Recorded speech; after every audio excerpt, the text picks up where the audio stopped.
So guys हामी यसरी पुटुङ पुटुङ गर्दै कहाँ जाँदैछौँ भने माको साथीले हामीलाई घुमाउनु ल्याउनु भएको थियो अनि हामी त्यहीँ जाँदैछौँ है त। कहाँ हो भने हेर्नु है त।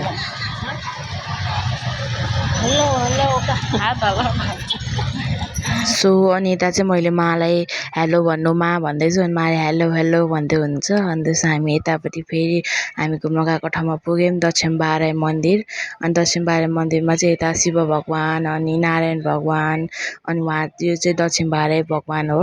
अनि यहाँ चाहिँ भजन कीर्तनहरू भइरहेको थियो अनि बाइकहरू एकदमै धेरै थियो अनि एकदमै शान्ति थियो यता होइन। दक्षिणबारे मन्दिर चाहिँ एकदमै ठुलो मन्दिर हो होइन। अनि के अरे हामीलाई चाहिँ अनि यही डाँडामा घुमाउनु लान्छु भनेर ल्याउनु भएको थियो। यहाँ के मेला जस्तो छ भने हाट बजार जस्तो छ भनेर लास्टमा चाहिँ छैन रहेछ।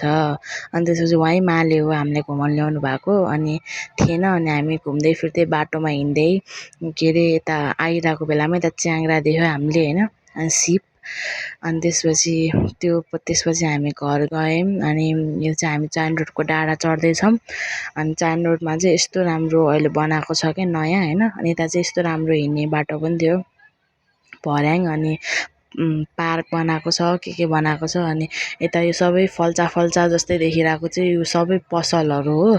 यता चाहिँ नेवारी कल्चरहरूको त्यो बेच्छ। अनि चाहिँ मैले मालाई यता हेलो भन्दैछु। हामी चाहिँ यता थकाइ मारेर बसिरहेको थियौँ। माको साथी के सामान किन्न जानुभएको थियो। थ्याङ्क यू फर वाचिङ साथीहरू, यति नै हो।